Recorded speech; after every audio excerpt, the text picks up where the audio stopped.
The alarm hit me mid-sip. Coffee went down the wrong pipe, and I was already moving, coughing, grabbing my flashlight off the desk before I even processed what I was hearing. That sound. High-pitched shriek cutting through the facility. You work enough night shifts in a place like this, you learn the difference between the alarms. The general door sensor that goes off when raccoons trip the loading bay, the fire panel test that maintenance forgets to warn you about. Those are annoying. This one was bad. Freezer Unit 7. The monitoring station lit up angry red, numbers climbing in real time.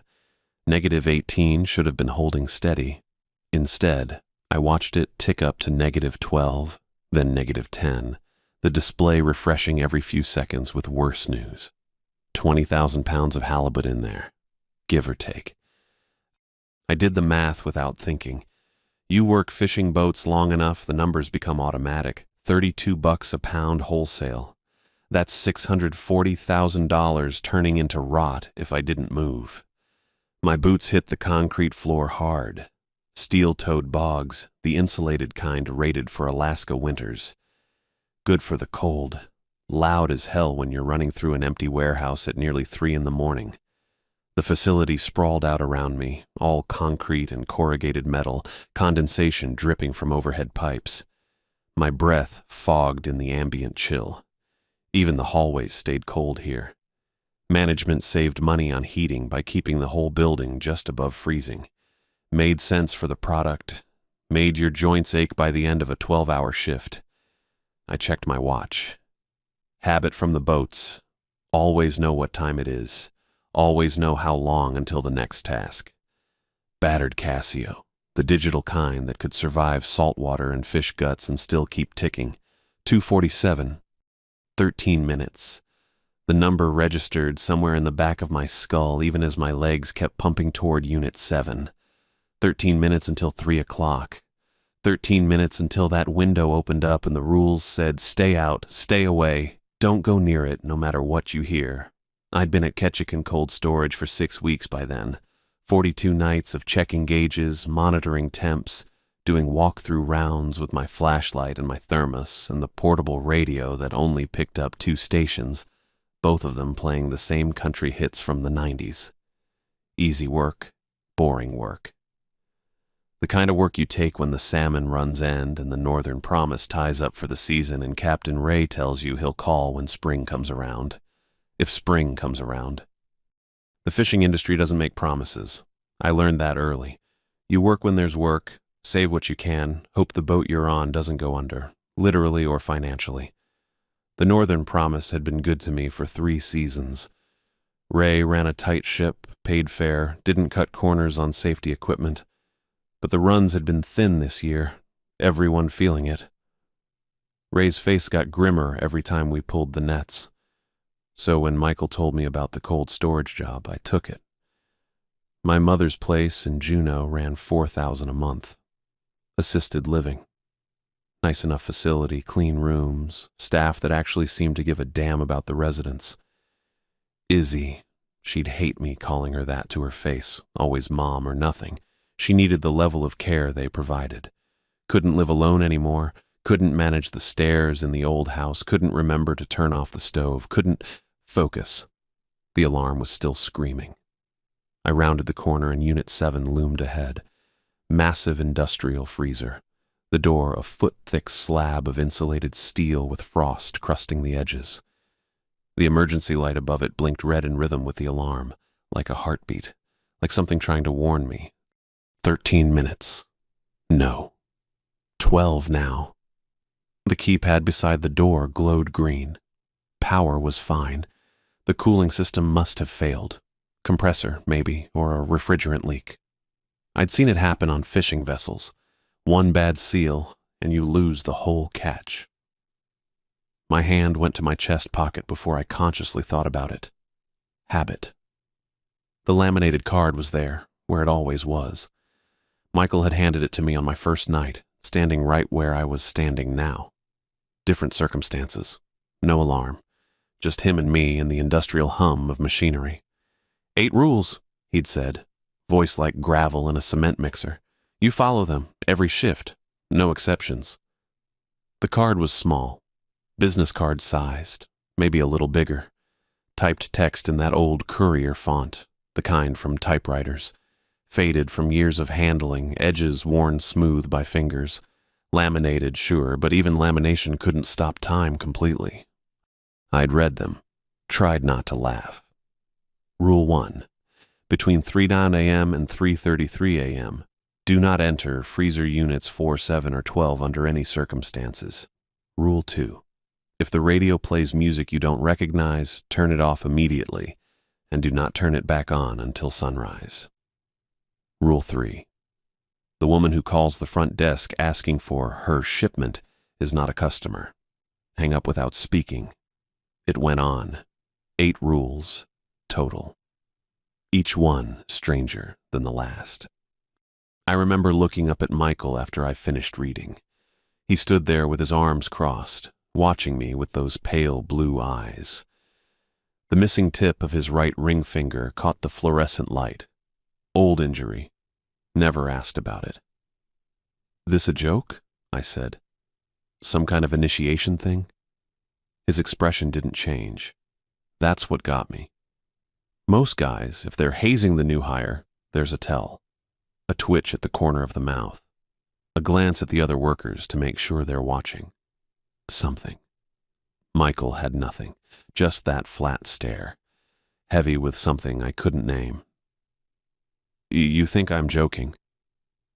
It wasn't a question. I stopped, started over. Look, I've worked boats for 7 years. I've seen guys try to scare greenhorns with stories about ghost ships and sea monsters and whatever else. It's funny the first time. Gets old fast. Michael nodded slowly, like he'd expected exactly that response. "Your mother," he said. "Izzy. She's in that place in Juneau. Cedar Grove, right?" The shift caught me off guard.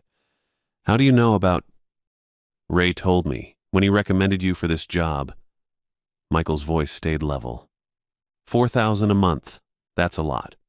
Hard to cover on deckhand wages, even good ones. This job pays better, steady through winter, but it pays better for a reason. He tapped the laminated card with one thick finger. "You follow these rules, you'll be fine. Good money, quiet nights, no problems. You ignore them." He paused. Something flickered behind those pale eyes. "Well, we've had people ignore them before. And they're not here anymore." The way he said it, not angry, not threatening, just tired. Like he'd had this conversation too many times with too many people who didn't believe him until it was too late. I looked at the card again, the faded courier font, the specific times, the specific freezer units, the strange precision of it all. "Why?" I asked. "What happens if I break them?" Michael turned away, started walking toward the door. "Just follow the rules, Mario, that's all." He left me standing there with the card in my hand and questions he wouldn't answer. I watched him go, watched the door swing shut behind him, watched the empty facility settle into its nighttime quiet. Hazing. Had to be hazing. But his face, the way he'd looked at me, the weight behind those simple words. I'd kept the card in my pocket every shift since. Now I stood in front of Unit 7 with the alarm screaming and the temperature climbing in 12 minutes, no, 11 now, until the forbidden window opened. 11 minutes to fix whatever was wrong in there. 11 minutes before the rules said I couldn't go in, no matter what. I pulled the card out. Read Rule 1 again. The letters familiar enough now that I could see them with my eyes closed. Between 3 and 8, the freezer door was open. I saw it from 20 feet out. That massive steel door, the one that took real effort to swing on its hinges, standing wide like someone had propped it for a delivery. Except there weren't any deliveries at 3 in the morning. Weren't any scheduled for days. Ice fog poured out into the corridor, thick white mist rolling along the floor, swallowing my boots as I approached. The cold hit me before I got within 10 feet. Not the normal chill you get from walking past a closed freezer. This was the deep cold, the kind that finds the gaps in your coveralls and settles into your joints. Reminded me of hauling crab pots in January, that bone-deep ache that never quite leaves you. I slowed down, raised my flashlight. The beam cut through the fog but didn't get far. Maybe 8-10 feet of visibility before the mist ate the light. Condensation already forming on my coveralls. I could feel ice crystals building on my eyebrows, my eyelashes. Each breath came out as another contribution to that rolling white cloud. Something moved in there, near the back wall. I caught it in my peripheral first, a shape shifting behind the fog, dark against the frost-covered pipes. My flashlight found it a second later, a figure. Human-shaped, hunched over near the cooling system, hands working at something I couldn't quite make out. The pipes back there controlled the whole refrigeration loop. Mess with those, you could shut down the entire cold storage wing. Or worse, depending on what you knew about the system. This person knew something. The way they moved was deliberate. Practiced. "Hey!" My voice echoed off the frozen walls, bounced back at me distorted, the sound swallowed and flattened by all that cold dead air. "Facility security. Step away from the equipment." The words came out steady enough, professional, the way Michael trained me. Announce yourself, establish authority, give clear instructions. Don't escalate unless you have to. The figure stopped working. For a long moment, nothing. Just the hum of the cooling system and the soft whisper of fog curling around my legs. I kept my flashlight trained on that shape, watching for any sudden movement. My other hand found the radio on my belt. Not that it would do much good. Signal barely worked in the main corridors, let alone buried in the freezer. Then the figure straightened up. Slowly. Real slowly. The kind of slow that's deliberate, that's meant to be watched. Shoulders rolling back, spine uncurling, until they stood at full height with their backs still to me. I adjusted my grip on the flashlight. Heavy steel body, good weight. Not a weapon, technically, but close enough in a pinch. The figure turned, and my stomach dropped straight through the floor. Ray Guzman. I knew that face. Knew it better than I knew most faces, actually. 3 seasons on the Northern Promise, watching him navigate storms that should have killed us all, learning to read the water the way he did. Ray had a way of making you feel safe even when the sea was trying its hardest to swallow the boat. Broad shoulders, crooked nose, that anchor tattoo on his forearm that he got in Ketchikan after his first big haul. Ray Guzman was in Anchorage. Had been for months. I'd talked to him on the phone back in October, right before I took this job. He'd told me about his sister's restaurant, how she needed help running the place after her husband's accident. Said he was hanging up his sea legs for a while, maybe for good. But here he was, standing in a freezer at 2:50-something in the morning, 300 miles from where he was supposed to be. "Mario!" His voice, that same booming captain's voice that could cut through a gale. "Didn't expect to see you here." My flashlight beam wavered. I steadied it. "Ray? How did you get in here?" He took a step toward me. The fog parted around his legs, swirled in his wake. Something about the way he moved wasn't quite right. Too smooth, maybe. Ray had a hitch in his step from an old knee injury. Got it tangled in a winch line back in '98. This version of Ray walked like his joints had never known pain. "Came to check on you." Another step. "Heard you were working nights out here. Wanted to make sure you were doing okay." At 3 in the morning, in the freezer, he smiled, and that's when I knew. Too many teeth. Way too many teeth. Ray's smile had a gap on the left side where he'd lost a molar to a flying gaff hook. This smile was full. Complete. And it kept going. The corners of his mouth stretching just a fraction wider than a mouth should stretch. "You look good, Mario. Healthy. The work suits you." I took a step back, Automatic. Couldn't help it. My flashlight beam caught his eyes. They reflected. Not the way human eyes catch light in a photo, that red-eye flash you get sometimes. This was different. This was the gleam you see when you catch a coyote in your headlights, or a cat under the porch at night.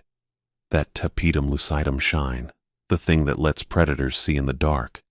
Humans don't have that. Humans shouldn't have that. Ray. My voice came out thin, barely more than a whisper. What happened to you? That smile widened another fraction. Nothing happened. I'm right here, same as always. He took another step forward. I matched it with a step back. The fog swirled between us, thick and white and cold enough to hurt. My left hand found my watch, tilted my wrist just enough to see the face without taking my eyes off. Off whatever this was. 2:58. 2 minutes. I had 2 minutes before 3 o'clock. Before the forbidden hour started and all the rules kicked in. The ones about staying in the security office, the ones about not responding to voices in the halls, the ones about the cameras and the shapes and the things that happened between 3 and 4 in the morning. 2 minutes, and I was standing in an open freezer with something that wore Ray Guzman's face. My pulse kicked up. I could feel it in my throat, my temples, the tips of my fingers, that cold fight-or-flight surge that floods your system when your brain finally catches up with what your body already knows. This wasn't Ray. Ray was in Anchorage. Ray was helping his sister. Ray was 300 miles away, living a normal life with normal teeth and normal eyes that didn't shine in the dark. This thing stepped closer again. The fog parted for it, welcomed it. "Why don't you come on in?" it said, gesturing toward the back of the freezer with one hand. "Got something I want to show you. Won't take long." 2:58, maybe 2:59 by now. The second hand on my watch was a slow crawl toward the inevitable. The rules said I needed to be in the security office before 3. The rules said I couldn't be in the halls, couldn't be anywhere but that small locked room with the monitors and the coffee maker and the reinforced door. The rules said nothing about freezers, nothing about old friends who shouldn't be here, nothing about what to do when something smiles at you with a mouthful of wrong. But I knew.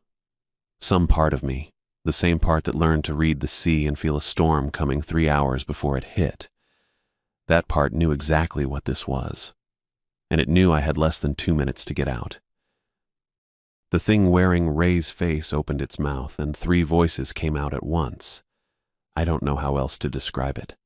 The sound hit my ears wrong, like listening to a recording played over itself with the track slightly offset. Ray's voice was in there, that gravelly tone I remembered from countless early mornings on the Northern Promise, him calling out orders while we hauled in the catch. But underneath it, woven through it, something else. Something that buzzed at the edge of hearing. Made my teeth ache. Compressor valves acting up again. The Ray thing said. Its lips moved a half-second behind the words. "You know how finicky that old Copeland unit gets. Need another set of hands to adjust the bypass." My legs had stopped working, frozen in place like the products surrounding us. My boots locked to that frost-slicked floor. The flashlight beam trembled in my grip. Mario. The way it said my name. God, it was perfect. That slight upward inflection Ray always had. The familiar weight of someone who'd known me for years. "Come on, kid. We've done this dance before. Remember that night off Astoria? Bilge pump failed and we had to jury-rig the whole thing?" I remembered. February, 2 years back. Storm coming in fast and the pump giving up the ghost.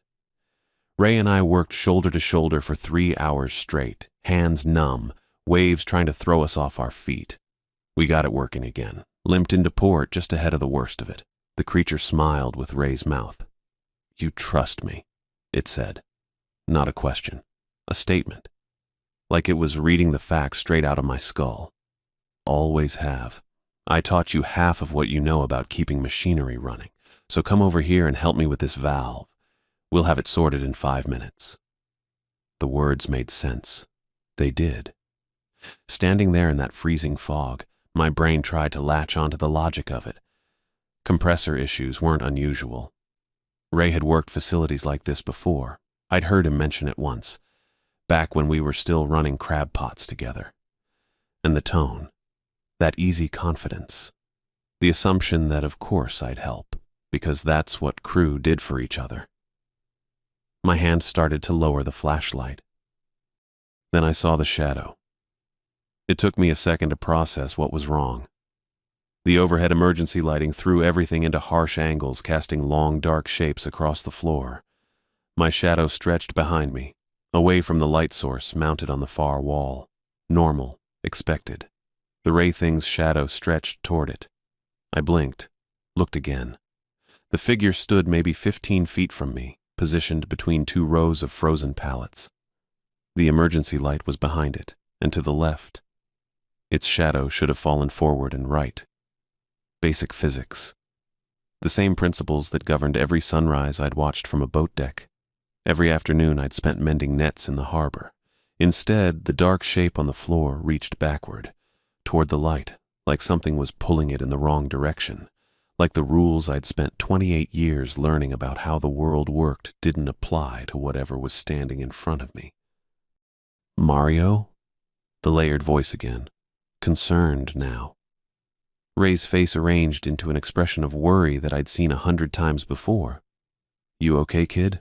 You look pale. Come on, let's get this done and get you back to the office. Make some fresh coffee. My feet unlocked. I took a step backward. The Ray Thing's expression flickered, just for an instant. Something else underneath the concern, something cold and patient and hungry. Then Ray's face was back, the worry deepening. Hey, where are you going? The valve's this way. Another step.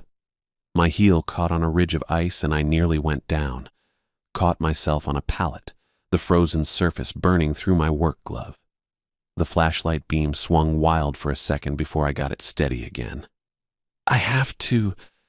My voice came out wrong, thin and cracked. I swallowed, tried again. I have to check something, in the office. The office can wait. The thing took a step toward me. Its movements were smooth. Too smooth. Ray had a bad knee from an accident back in '09. Walked with a slight hitch that he'd never quite shaken. This version moved like it was gliding. The compressor can't. You know what happens if we lose cooling in here. $20,000 a product, Mario. Your boss isn't going to be happy about that. $20,000. The exact number. How did it know the exact number? I'd read that figure in Michael's briefing packet my first week. Never mentioned it to anyone. Never had reason to. I'll be right back, I said. Kept my voice steady. Kept backing up. The door was behind me somewhere. Had to be close. Just need to grab something. You're scared. The Ray Thing tilted its head at an angle that made my stomach lurch. Too far. Human necks didn't bend like that. That's okay. I understand. This place, these night shifts, they can get to you. But you know me, Mario. You know you can trust me.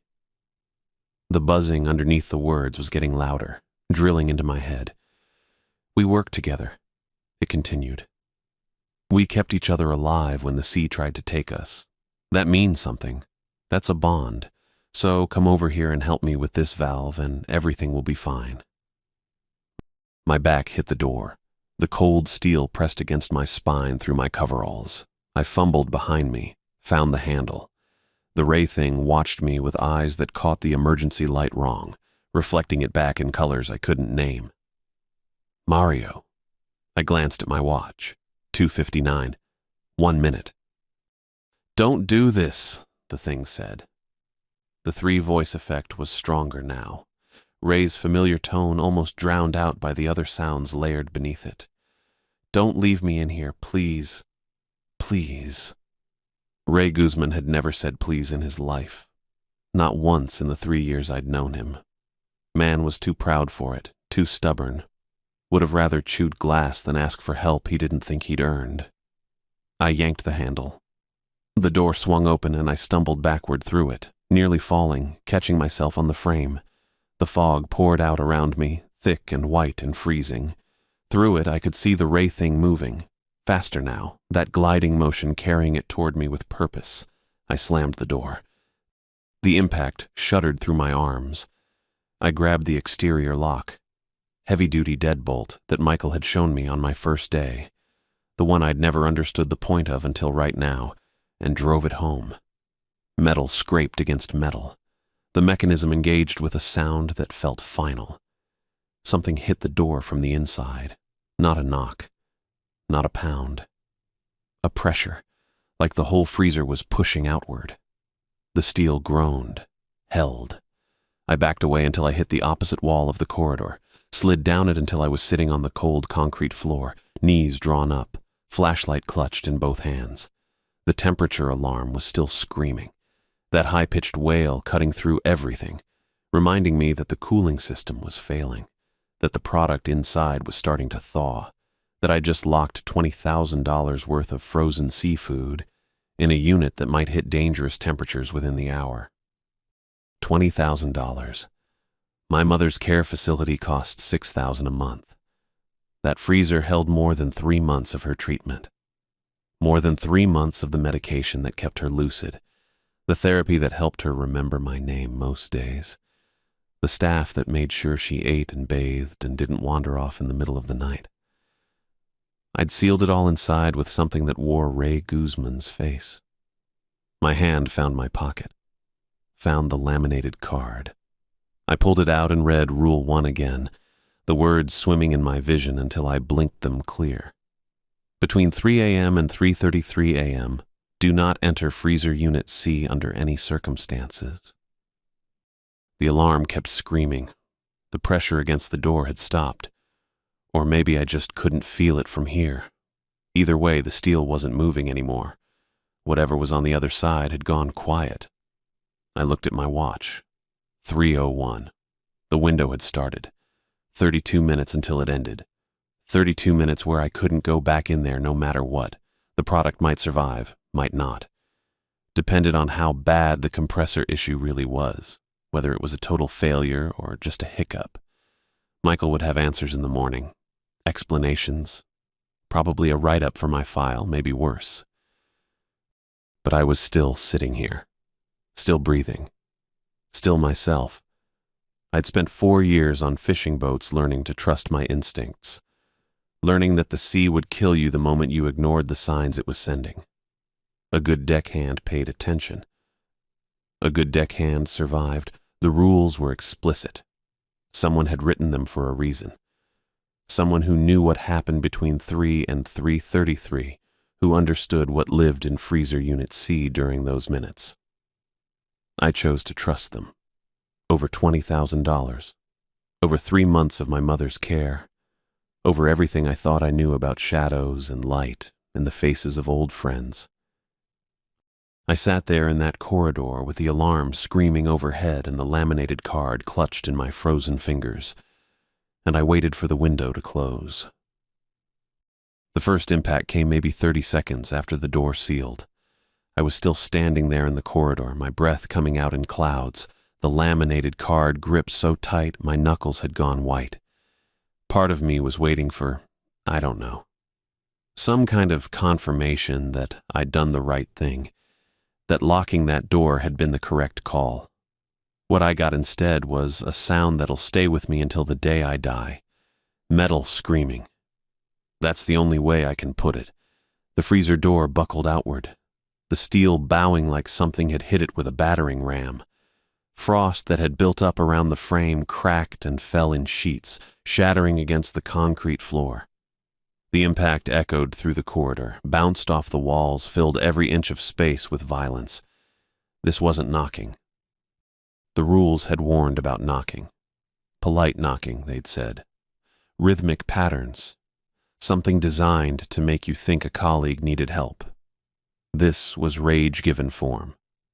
Pure, undiluted fury hammering against that door with enough force to warp industrial steel. The second impact came before I could move. The door bowed again, further this time, and I saw the hinges strain against their bolts, Whoever had designed this freezer had built it to last. Commercial grade, meant to handle decades of use and abuse. But they hadn't built it for this. Nobody builds for this. I backed up 3 steps, then 5. My boots scraped against the frost-slicked floor and I nearly went down, caught myself on the wall with my free hand. The cold bit through my glove, but I barely felt it. Every nerve in my body was focused on that door, on the shape of it warping outward with each blow. Boom. More frost cracked, fell. The sound of it hitting the floor was almost delicate compared to the violence above. Boom. I thought about the thickness of that steel. 4 inches, maybe 5. The kind of door you'd find on a bank vault, designed to maintain temperature integrity no matter what. I'd seen these units take a forklift collision and barely dent.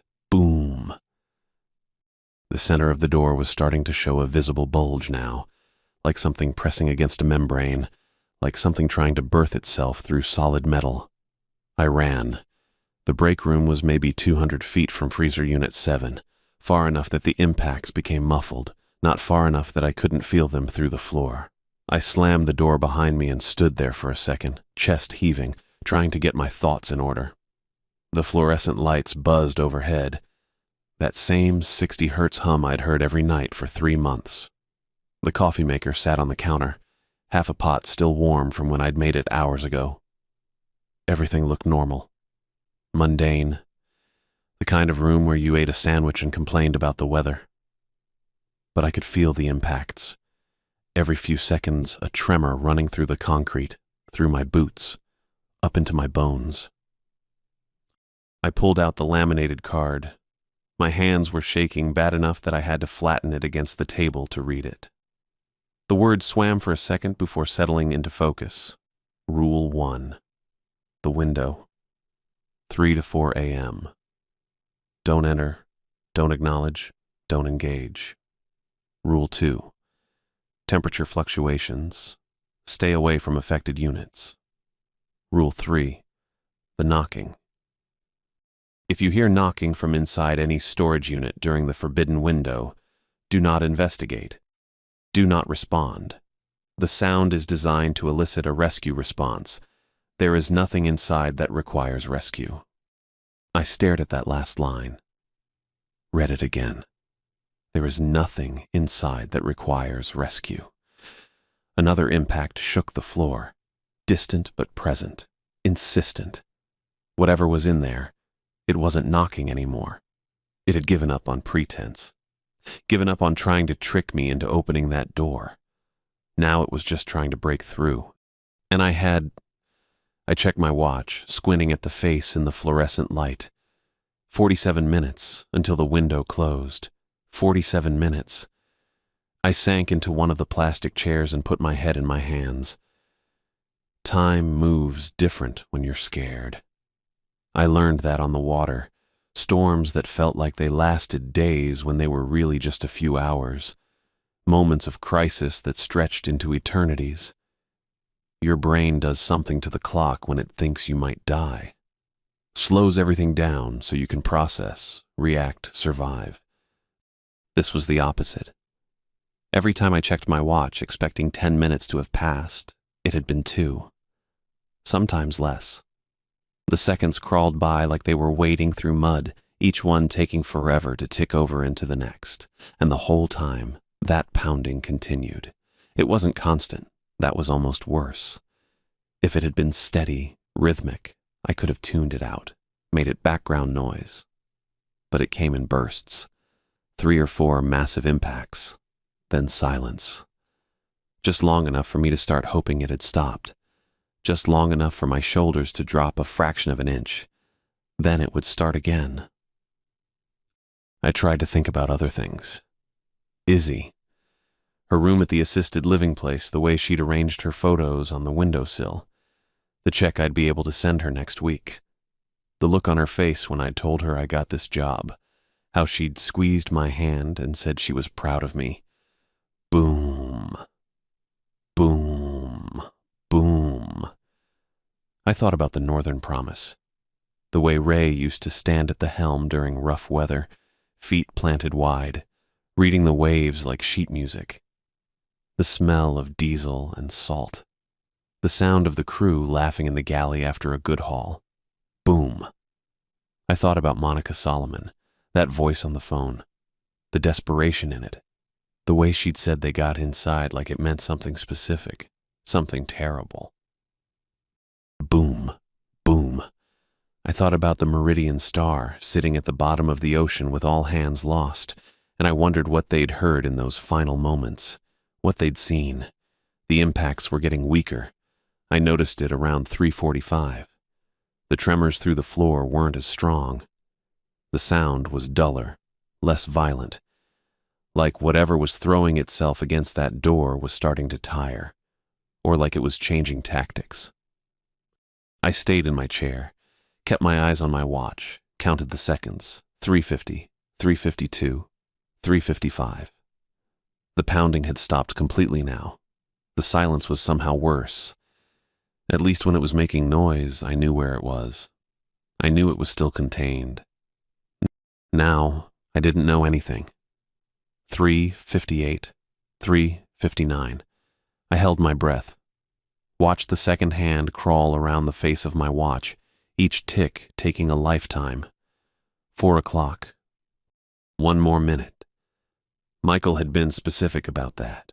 The window was 3 to 4, but you waited until 4:01 to be safe. You gave it that extra 60 seconds because whatever these things were, they knew the rules too. They'd try to catch you in the gap. 4 o'clock and 30 seconds. 45 seconds. 4:01. The silence was absolute. I sat there in the break room, listening to nothing. The fluorescent lights still buzzed. The coffee maker still gurgled occasionally as it kept the pot warm. But underneath those small sounds, there was nothing. No impacts, no tremors, no sense of presence or pressure or rage. Just empty space. I didn't move for a long time. Couldn't really.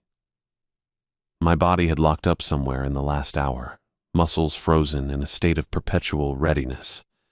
Fight or flight, except I'd done neither. I'd just sat there and waited and prayed that the rules would hold. They'd held, at least I thought they had.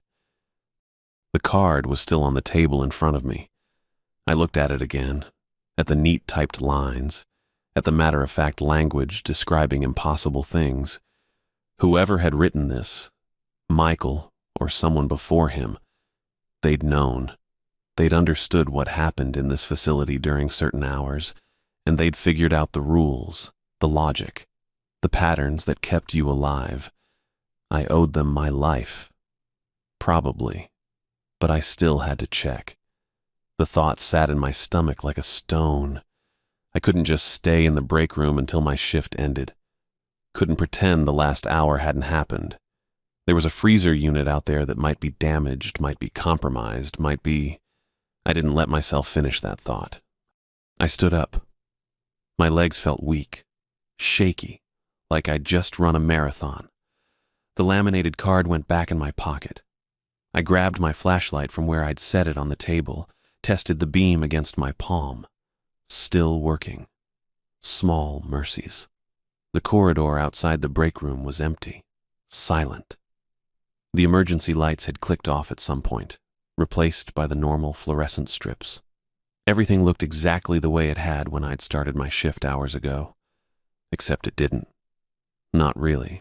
There was something different in the air, a quality I couldn't name. Like the space itself remembered what had happened and was holding its breath. I walked toward freezer unit 7. The door was closed. I stopped maybe 30 feet away, staring at it.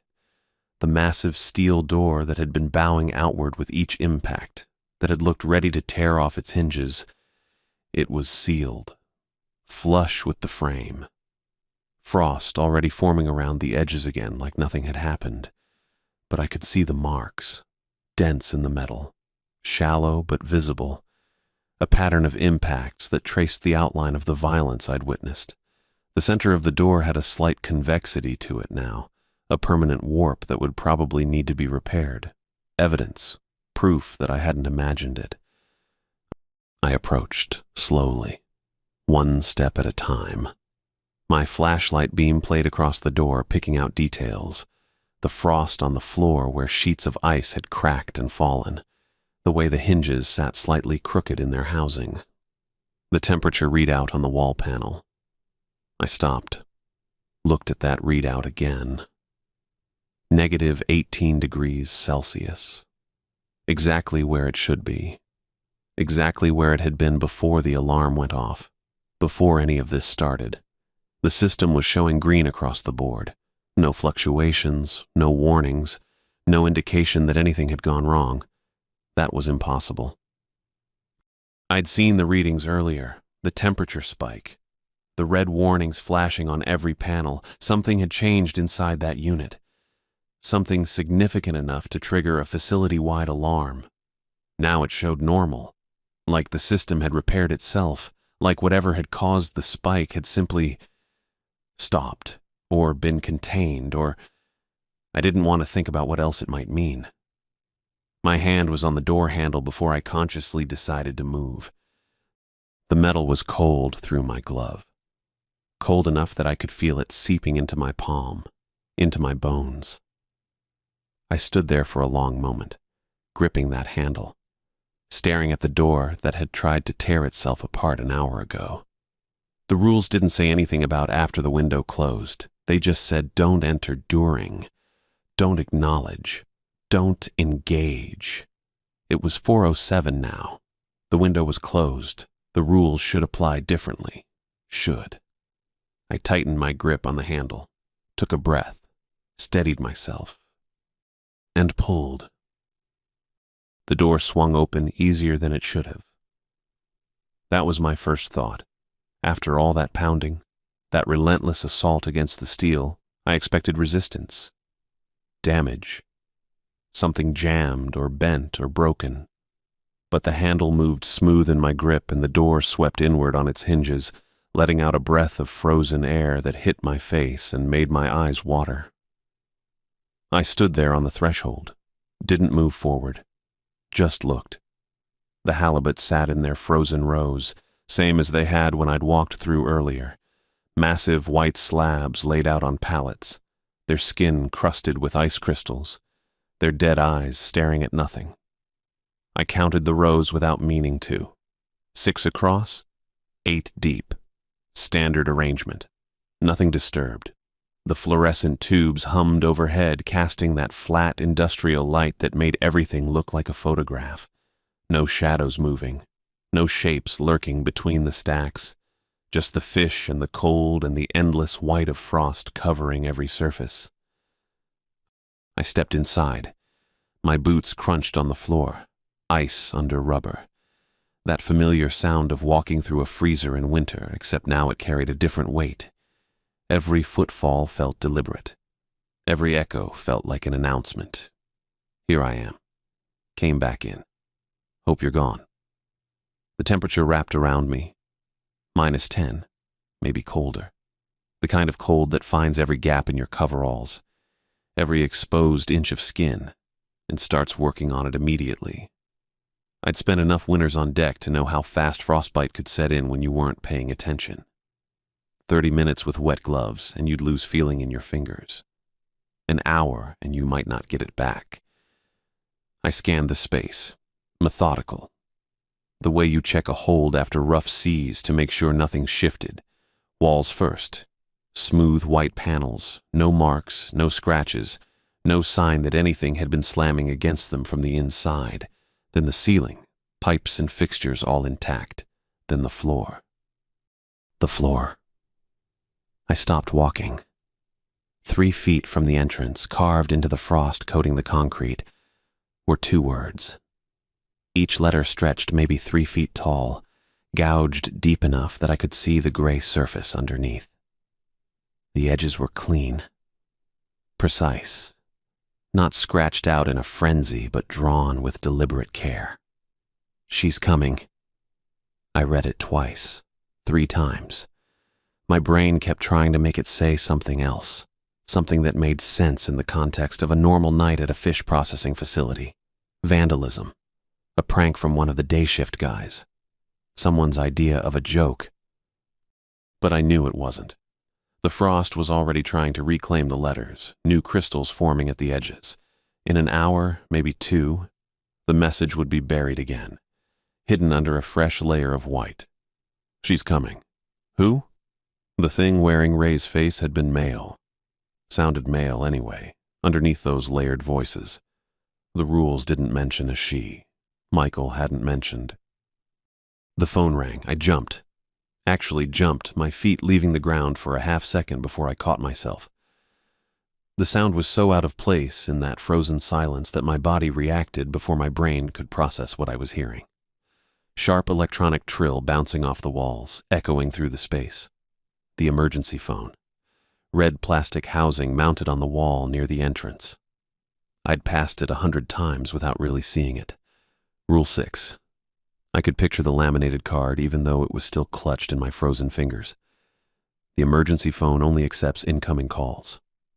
If it rings, answer it. Only accepts incoming calls. I'd wondered about that when Michael first showed me the rules. What kind of phone couldn't make outgoing calls? What was the point of an emergency phone that only let other people reach you? Now I knew. Or at least I knew enough to understand that the rule existed for a reason. The phone kept ringing, insistent, patient. I walked toward it. Each step felt like moving through water. My hand reached out, wrapped around the receiver, lifted it from the cradle. The plastic was cold against my ear. Hello? Silence on the other end. Not dead air. I could hear something. The faint hiss of an open line. The ghost of static underneath. Then a woman's voice. Good evening. Calm. Curious. The tone of someone asking about the weather or making small talk at a bus stop. Nothing in that voice suggested she was calling a fish processing facility at 4 a.m, calling on a phone that shouldn't be able to receive external calls, calling to ask, "Do you know anything about the Meridian Star?" My blood went cold, not a figure of speech. I felt it happen, the warmth draining from my extremities, my heart rate spiking, my fingers going numb around the receiver. The name hit me in the chest and kept going, punching through everything I thought I understood about this night. The Meridian Star. If anyone asks about the Meridian Star, you tell them the boat never existed. You tell them you've never heard that name. You do not discuss it. You do not confirm it. You do not acknowledge any knowledge of that vessel. Michael's voice in my memory, not his usual gruff, monotone. Something else underneath. Something that might have been fear if I hadn't known him better. This is the most important rule on this list. More important than the freezer. More important than the window. If you remember nothing else, remember this. The woman waited on the other end of the line. Patient. No rush. All the time in the world. The Meridian Star, she repeated. Commercial fishing vessel. Went missing in 2019. Surely you've heard something. Her voice was pleasant, reasonable, the kind of voice that made you want to help, made you want to answer honestly, made you want to share what you knew because it seemed harmless to do so. I thought about the message carved in the frost. 2 words, a warning. She's coming. I don't know what you're talking about, I said. The words came out steady, flat. I barely recognized my own voice. Never heard of it. The Meridian Star, she said again. 6 crew members, Captain Monica Solomon. Departed from Dutch Harbor on a routine halibut run. Never returned. Surely. The boat never existed. I said it louder than I meant to. The words echoed in the freezer, bouncing off the walls and coming back to me. The halibut stared with their dead eyes. The frost kept spreading over the message on the floor. Never existed, I repeated, quieter now. I've never heard that name. I don't know anything about any boat called the Meridian Star. Silence on the line. 1 second. 2. 5. The static hissed in my ear. I could feel my pulse in my temples, feel the cold seeping through my coveralls, feel the weight of the receiver in my grip. Part of me wanted to hang up, just slam it back on the cradle and walk away. But something held me there. Some instinct that said breaking the connection before she was finished would be worse than waiting. When she spoke again, her tone had changed. "You're learning." Something in those two words.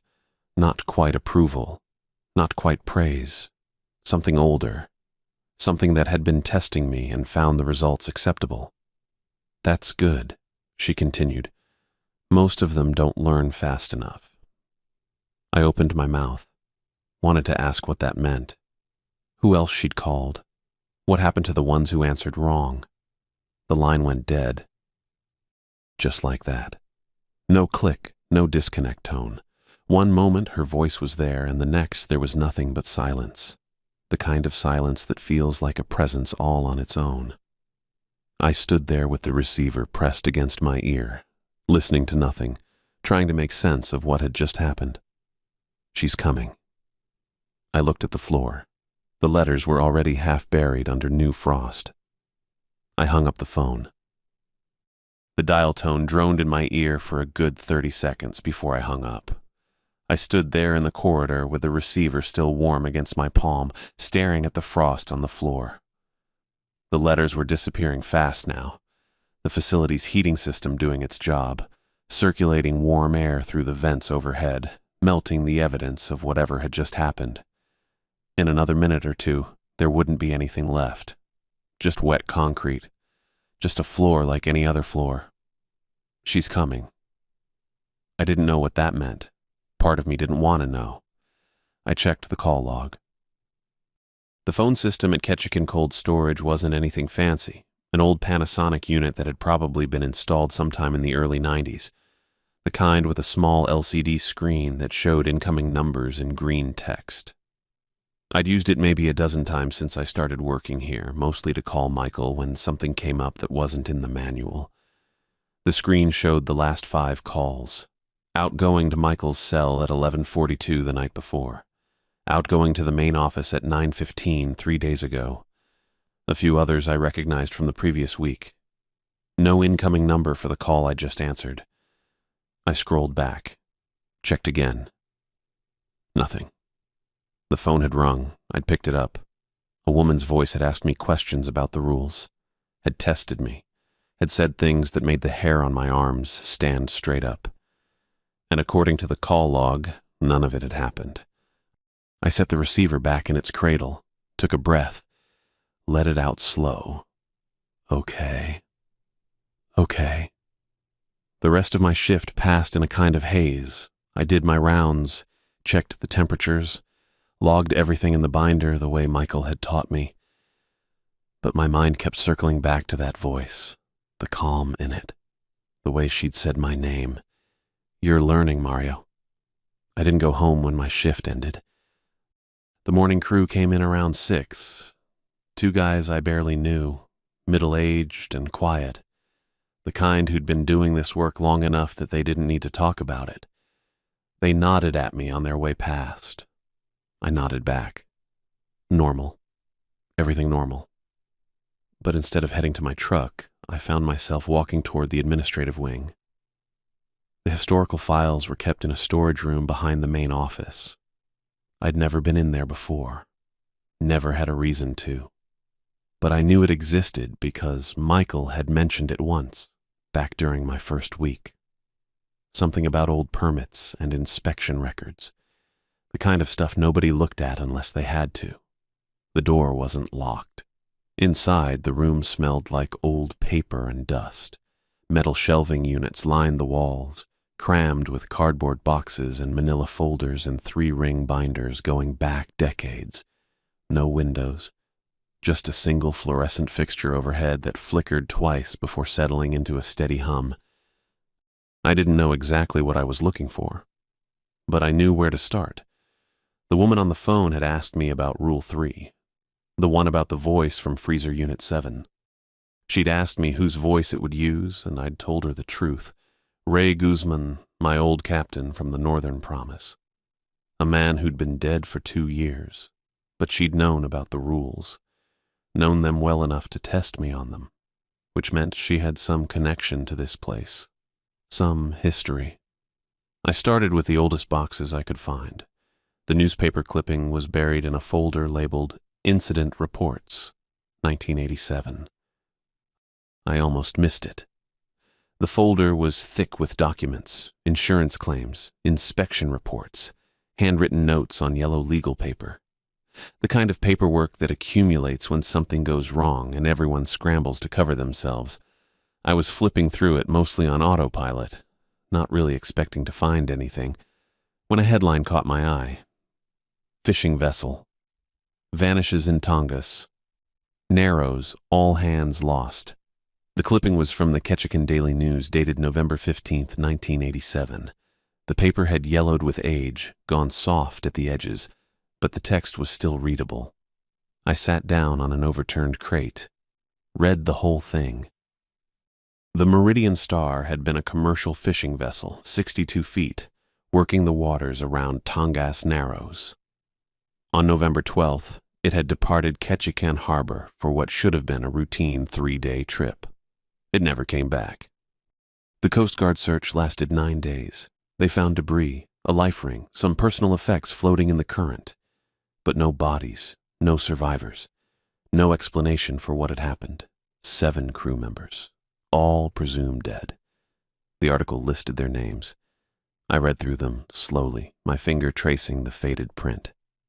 And there it was, Monica Solomon, 42, of Ketchikan, captain.